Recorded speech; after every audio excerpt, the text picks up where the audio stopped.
내 이름은 쭌이야. 난 대한민국 경제가 어디로 가고 있는지에 대해서 진짜 미친 듯이 고민하거든. 만약 네가 요즘 대출 이자 안내 문자 볼 때마다 손이 떨리고 월급은 그대로인데 물가는 계속 오르는 것 같고 내 집 마련은 점점 더 멀어지는 것 같아서 힘들다면 구독 버튼 누르고 이 영상이 도움되면 좋아요도 꾹 눌러줘. 자, 지금부터 내가 하는 이야기는 좀 무섭다. 솔직히 말하면 나도 이런 영상 만들기 싫어. 근데 안 만들 수가 없어. 왜냐고? 2026년 2월, 지금 이 순간 우리가 살고 있는 대한민국 경제에서 뭔가 이상한 일들이 벌어지고 있거든. 정부는 괜찮다, 안전하다고 말하는데 전 세계의 똑똑한 돈들이 비명을 지르며 한국을 빠져나가고 있어. 한국은행이 수조 원을 풀어댔는데 금리는 오히려 더 오르고 있어. 이게 뭔 소리냐고? 경제학 교과서를 찢어버리는 상황이 지금 벌어지고 있다는 거야. 이건 마치 유람선이 빙산을 향해 돌진하고 있는데 선장이 엔진에 휘발유를 더 부어서 속도를 올리는 것과 똑같아. 상식적으로 말이 안 되잖아? 근데 지금 우리 경제가 딱 그 꼴이야. 이 영상은 두 가지 목적이 있어. 첫 번째, 너를 겁주려는 게 아니라 경고하려는 거야. 다가올 2026년의 거대한 파도 속에서 무방비한 희생자가 되지 않도록. 두 번째, 이건 동시에 기회야. 남들이 무너질 때 혼자 웃으며 자산을 지키고 새로운 부의 기회를 거머쥘 수 있는. 그럼 지금부터 대한민국 경제 심장부에서 들려오는 위험한 경고음, 그 추악한 실체를 파헤쳐보자. 준비됐어? 시작한다. 자, 여기서 퀴즈 하나.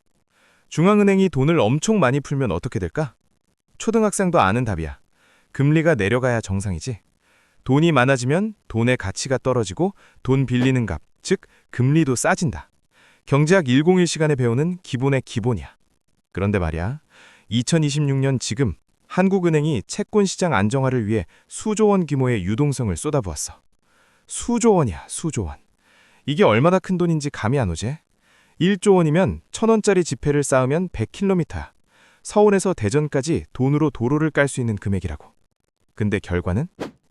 국고채 금리가 연중 고점을 경신하며 폭등했어. 이게 말이 돼? 중앙은행이 돈을 풀었는데 금리가 오른다는 건 경제학 교과서를 찢어버리고 불태워야 하는 상황이야. 이걸 쉽게 설명해 줄게. 환자가 위독해서 병원에 실려왔어. 의사가 수혈을 시작했지? 근데 혈압이 오히려 떨어져. 이게 뭘 의미하냐면 환자 몸 어딘가에서 피가 새고 있다는 거야. 내부 장기가 파열되었거나 엄청난 출혈이 진행 중이라는 뜻이지. 지금 대한민국 경제가 딱 그래.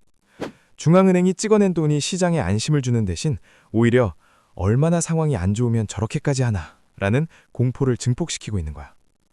이건 뭘 의미하냐고? 시장이 이미 중앙은행의 통제력을 믿지 않기 시작했다는 거야. 경제에서 가장 무서운 게 뭔지 알아? 불황도 아니고 금리 인상도 아니야. 바로 신뢰의 붕괴야. 정부가 괜찮아요 라고 100번을 외쳐도 시장이 난 안 믿어 라고 답하는 순간 게임은 끝이야. 그럼 대체 이 괴물의 정체는 뭐냐? 한국은행이 돈을 풀어도 시장이 더 불안해하는 이 이상한 현상의 주범은? 세 글자야. 바로 부동산 PF. PF가 뭐냐고? 프로젝트 파이낸싱. 쉽게 말하면 건설사가 아파트 지을 때 은행에서 돈 빌리는 건데 문제는 이 빚더미가 지금 20조 원이라는 거야. 20조. 이게 얼마나 큰 돈이냐면 삼성전자 시가총액의 약 5% 수준이야. 대한민국 굵직한 대기업 수십 개가 한꺼번에 도산해도 남을 정도의 규모라고. 근데 이게 왜 무서우냐? 이 부실 덩어리가 한꺼번에 터지면 연쇄 반응이 일어나거든. 건설사 부도, 은행 부실, 신용경색, 경제 마비. 도미노처럼 와르르 무너지는 거지. 정부와 한국은행도 바보가 아니야. 이 폭탄이 있다는 걸 알고 있었어. 그래서 지난 몇 년간 뭘 했냐? 유동성 수혈이라는 이름의 마약을 계속 주입했어. 환자가 아파하면 진통제 맞히고 또 아파하면 또 맞히고. 근데 병의 근원은 안 도려냈어. 그 결과가 뭐냐? 치명적인 내성이야. 이제는 똑같은 양의 돈을 풀어도 효과가 없어. 시장이 무뎌진 거지. 전 세계에서 가장 영악하다는 외국인 투자자들은 뭘 보고 있을까? 한국은행이 필사적으로 돈을 푸는 걸 보고 이렇게 생각하는 거야. 아, 내부가 상상 이상으로 썩었구나. 그래서 뭘 하냐고? 짐을 싸. 그들은 이제 한국 국채를 안전자산이 아닌 쓰레기로 취급해. 더 높은 이자를 요구하고 그것도 싫으면 아예 안 사. 이게 바로 코리아 리스크 프리미엄이 폭등하는 이유야. 코리아 리스크 프리미엄이 뭐냐고? 한국에 투자할 때 감수해야 하는 추가 위험에 대한 보상이야. 니네 나라 위험해 보이니까 나한테 이자 더 줘. 안 그럼 안 투자해. 이게 폭등한다는 건 전 세계가 한국을 위험하다고 보기 시작했다는 증거야. 자, 이제 타임머신 타고 과거로 가보자. 모든 비극에는 시작이 있는 법이니까. 훗날 역사학자들이 대한민국 경제 붕괴의 서막이라고 기록할 사건, 바로 둔촌 올림픽 파크 포레온 사건이야. 이게 뭐냐면 대한민국 최대 규모의 재건축 단지야. 원래 시장 원리대로라면 망했어야 했어. 사업성이 없었거든. 근데 뭐가 문제였냐? 규모가 너무 커. 그래서 정부가 뭘 했냐고? 모든 원칙을 무시하고 특혜를 몰아주며 억지로 살려냈어. 사실 그때가 마지막 골든타임이었어. 칼을 들어야 했던 순간이지. 사업성 없는 곳은 과감히 무너뜨리고 손실을 감수하며 책임질 사람들은 책임지게 하는 시장의 자정작용이 작동했어야 했어. 근데 정치는 뭘 택했냐? 표심이라는 달콤한 유혹. 재건축 살려주면 표 얻겠지? 그래서 시장의 대원칙을 쓰레기통에 쳐넣는 치명적인 결정을 내렸어. 이 결정은 시장 참여자들에게 엄청난 신호를 보냈어. 아, 몸집만 키우면 국가가 살려주는구나. 이게 바로 대마불사의 신화야. 큰 말은 죽지 않는다. 덩치만 크면 망해도 국가가 구해준다. 이때부터 대한민국 경제는 돌아올 수 없는 강을 건넜어. 건설사, 은행, 투자자 모두가 위험관리를 소홀히 하는 안일함이 전염병처럼 퍼져나갔지. 2022년에 도련했어야 할 작은 종기는 2026년 지금 우리 경제에 온몸을 뒤덮은 거대한 암덩어리가 되어 정상적인 세포들까지 갉아먹고 있어. 상상해봐. 거대한 배가 대양을 항해하고 있어. 근데 이 배의 엔진이 딱 하나야. 다른 엔진은 다 고장났고 오직 부동산이라는 엔진 하나만 돌아가고 있지. 그럼 어떻게 될까? 그 엔진에 과부하가 걸려. 점점 뜨거워지고 연기가 나고 이상한 소리가 나기 시작해. 근데 선장은 뭐라고 하냐? 괜찮아, 계속 가. 지금 대한민국 경제가 딱 그래.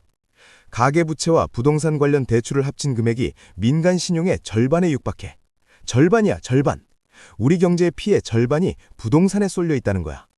정책 위반자들은 알고 있어. 이 엔진이 멈추면 배가 가라앉는다. 그 공포가 그들의 눈을 가렸어. 그래서 뭘 했냐? 중앙은행의 독립성을 포기했어. 중앙은행의 본연의 임무가 뭐야? 물가 안정이야. 근데 지금 한국은행은 뭘 하고 있냐? 부동산 시장의 뒤치탁거리를 하는 하수인이 되어버렸어. 정치적 압력에 굴복해서 금리를 올렸다 내렸다, 올렸다 내렸다. 이 갈팡질팡 행보가 시장의 불신을 극에 달하게 했지.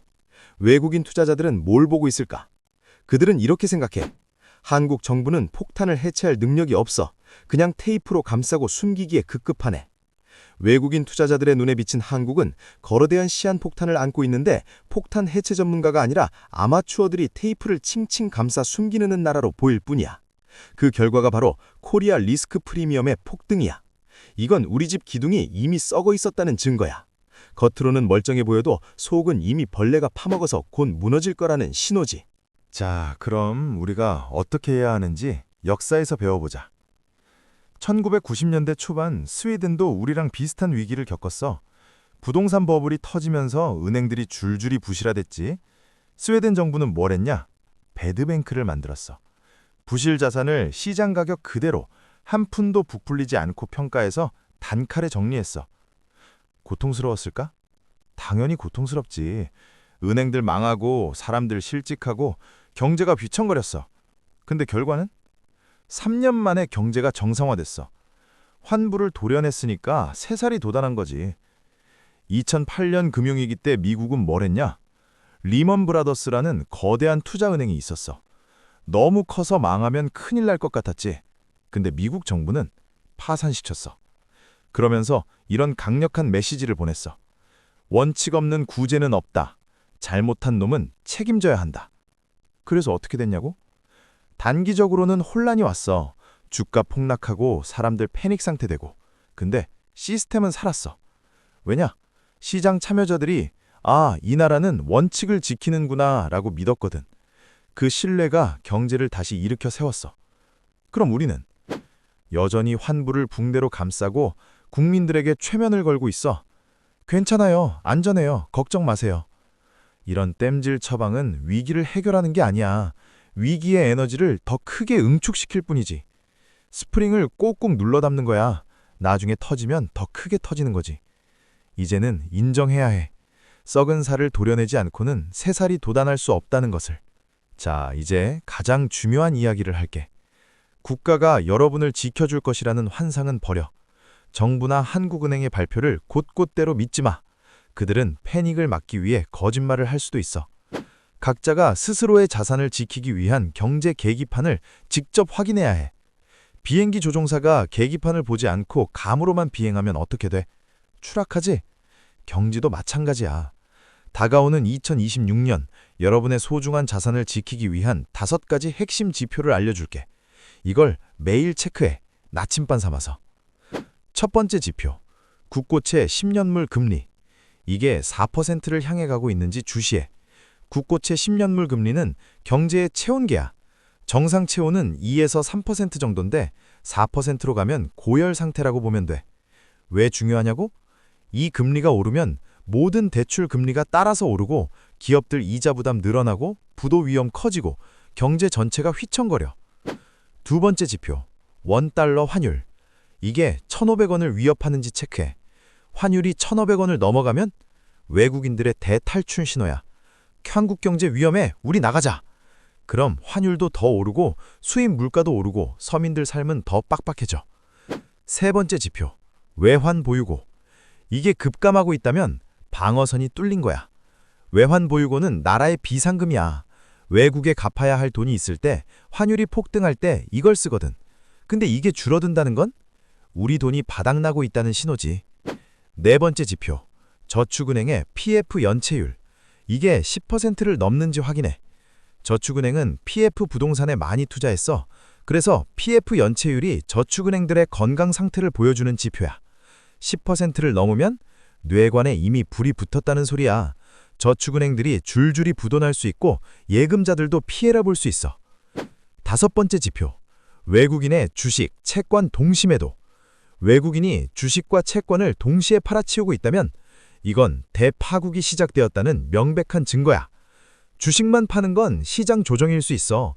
채권만 파는 것도 전략일 수 있지. 근데 둘 다 동시에 판다는 건 한국이라는 나라 자체를 믿을 수 없다는 뜻이야. 이 5가지 지표를 매일 체크하면서 동시에 이것들도 해야 해. 첫째, 달러 보유 비중 늘리기. 자산의 일부를 달러로 바꿔놔. 환율이 오르면 달러 가치가 올라가니까 방어막이 되지. 둘째, 변동금리 대출 정리하기. 금리가 계속 오를 거야. 변동금리 대출이 있으면 이자 폭탄 맞아. 가능하면 고정금리로 전환하거나 대출을 줄여. 셋째, 현금 확보하기. 위기 때는 현금이 왕이야. 급할 때 쓸 수 있는 비상금을 확보해놔. 넷째, 부동산 투자 신중하게. 지금은 부동산 사기 좋은 타이밍이 절대 아니야. 집값이 더 떨어질 가능성이 높아. 급하게 사지 마. 다섯째, 정보 계속 업데이트하기. 경제 뉴스, 금융 지표 계속 공부해. 무지는 가난의 씨앗이야. 위기는 모두에게 공평하게 찾아와. 부자든 가난한 사람이든 젊은이든 노인이든 폭풍은 모두를 덮치지. 근데 결과는? 결코 공평하지 않아. 부전비된 자에게 위기는 재앙이야. 집 잃고 일자리 잃고 삶의 터전이 무너져. 근데 계기판을 보며 스스로 경로를 수정하는 자에게는 거대한 기회가 돼. 부실이 정리된 후에는 비옥한 땅이 남거든. 그 땅을 차지하는 건 준비된 자의 몫이야. 나는 이 영상을 만들면서 정말 고민 많이 했어. 이렇게 무서운 이야기를 해야 하나? 사람들을 겁주는 건 아닐까? 근데 결론은 이거였어. 진실을 알려주는 게 진짜 사랑이다. 거짓된 안심보다는 진실된 경고가 낫다고. 이 지표들을 나침반 삼아 거센 폭풍우 속에서도 여러분의 소중한 자산을 반드시 지켜내길 바래. 이 영상이 도움이 됐다면 구독과 좋아요, 알림 설정 부탁해. 댓글로 여러분의 생각도 들려줘. 나는 이렇게 대비하고 있다. 이런 지표도 봐야 하지 않나? 등등. 우리 함께 지혜를 모아자고. 다음 영상에서는 더 구체적인 자산 방어 전략과 투자 포트폴리오 구성법을 알려줄게. 그럼 다음에 또 만나. 여러분, 꼭 살아남어.